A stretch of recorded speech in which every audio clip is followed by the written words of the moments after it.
storm show. Ay, it's a storm show. I wanted to come and actually talk about Prince Harry and Meghan Markle really quick. And you guys are like, what's going on with them? Well, let me tell you. But let me first start off by giving you a history lesson. Shout out to Meghan to being a mixed girl that they said was too old, that was a divorcee, that would have never been a princess. Congrats to her on coming in, becoming a princess, and shutting down the kingdom and doing things the way she wanted to do. Ain't you ever had a naysayer? Ain't you ever had somebody say you was too ugly, too short, too fat, not good enough, you was never gonna get it? Well, she got it. She got that head, got that bread, and took him. And took her baby with her. And now, they both have signed a multi-year, multi-million-dollar deal with Netflix. All right, reportedly $150 million deal. There was reports that Prince Harry and Meghan were going to do a reality show through Netflix, but People Magazine is saying that that's not true. Now, these two have relocated to Santa Barbara. They're about 90 minutes north of it. Why did it say Santa Barbara if 90 minutes north? That don't make sense. Anyway, they're in the LA area. They also have a place in Canada, but they basically are doing everything that they can do to not be involved with England and the Queen and all of that stuff that's going on over there, because that is a kingdom that is on its way down as well. You guys have to keep in mind that this deal that they just signed with Netflix, as well as the deal that Meghan signed with Disney as well, is not about her getting back into acting and getting back into working. No, this is about their survival, not just financially, but their security as well. And here's why. When Meghan got brought into the kingdom, she actually was brought into a Masonic order. This is what you guys got to understand. Wait a minute. Where's their wedding?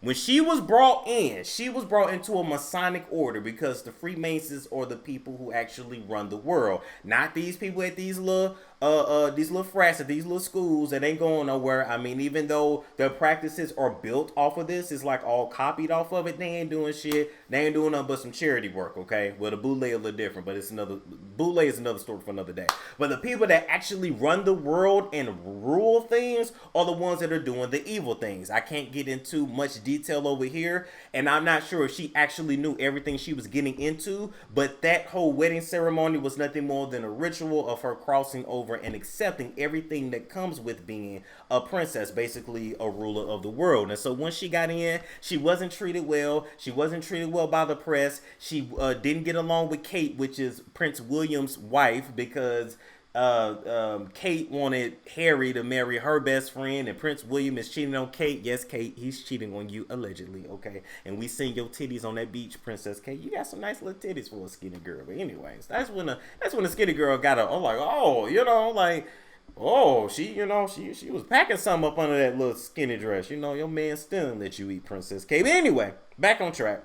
And so by her deciding to take Prince Harry away and breaking that Masonic order, not only did he pretty much have to break ties with his family, he doesn't speak to his brother anymore. They also had to give up their titles and a lot of their money and property. Not all of it. They just don't have as much money as what they were used to. And so in order to stay safe, because there are not a lot of people that have gotten away from the kingdom and have lived, okay? The last person to do that would have been Queen Elizabeth's, I believe, brother, who married a regular girl and gave up his title, but that was like back in the 40s or something like that. You already know what happened to Princess Diana. Princess Diana was between 6 to 8 weeks when she actually got killed, allegedly, all right? And they weren't so mad at the fact that she had moved on. They were really mad at the fact that she had got with an Arab guy and was going to bring Arab blood into their bloodline, whether she was still associated with Prince Charles or not. Because everything is about a look, and everything is about what they call bloodline purity. And so speaking of bloodline purity,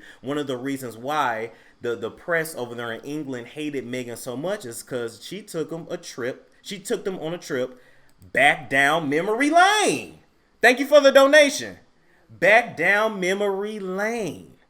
Because Queen Sophia Charlotte of Mecklenburg-Strelitz, who was actually born in 1744, ruled in the 18th century, and she was a biracial woman. You guys have to know that back in the day, you had Africans that traveled the world. North Africans, we know that for certain. Now, I know North Africa looks a lot different today, and so you think, oh, those are just white people or Arab people traveling. And it's like, no, the originals were black, but, you know, people travel back then, okay? And influences came in and people came into Africa and never left, okay? And so even when you visit countries in North Africa, when you go to like the bustling parts of the city, you're only going to see white and Arab looking people. When you go outside into like their version of like the country, which is where you will see like the real ancestors and the real inhabitants. And so that's the best way I can explain that. But keep in mind, back in the day, a lot of biracial people will walk around and they will paint their body in white paint so they could pass, or white powder when they took pictures. Queen Sophia Charlotte here was also an advocate for Mozart, and allegedly Mozart was black. Allegedly, we've been lied to about who the real Mozart really is. You have to understand that everything that this world has told you has pretty much been a lie, because they don't want the world to worship somebody that look like me. They want the world to worship somebody that looks like that. That's just facts.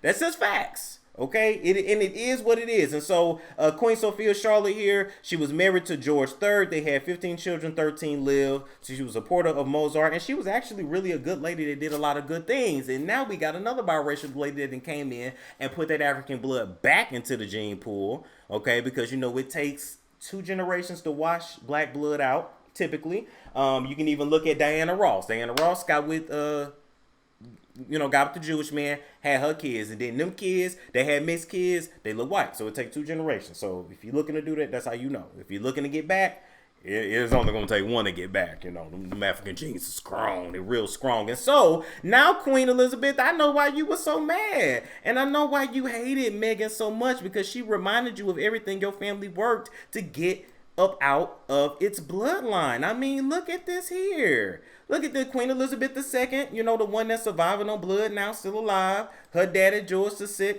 Her grandmama, Princess Mary. Her great-grandmama, Princess Mary. Her great-great-great-granddaddy, Prince Adolphus, Adolf? Oh, wow. And then her great-great-great-great-grandmother, Charlotte Sophia. And so you really hated that Princess Harry wouldn't marry that blonde-haired, blue-eyed girl. You hated it. Because now, this reddish hair, even look at this picture of her. Even look at this picture. This is a better picture right here. This picture right here looked just like Meghan's baby Archie. The reddish hair, the white features, but it looked kind of black at the same time. It's all in your DNA. You can try to run from it, but it's going to always come back. And so that's why they really hate her. That's why they really mad. And she has pissed so many people off that she has to consistently and constantly work just to pay for security to keep her husband, and the baby safe, because there is a target that is on all of their heads. Asia, your skin looks amazing. What are you doing? Thanks, girl. I discovered these life-changing products called Shaw's Creations. I've been using their toning up package, and it has really made a big difference. And they have products for everyone. So if you have dark spots, stretch marks, acne, pimples, sun damage, psoriasis, eczema, or age spots, anything, they have products for you. So you should call them today. I'm going to call right now. Call 240-288-3414. That's 240-288-3414. Or visit shawscreation.com. It's a storm show. Ay, it's a storm show.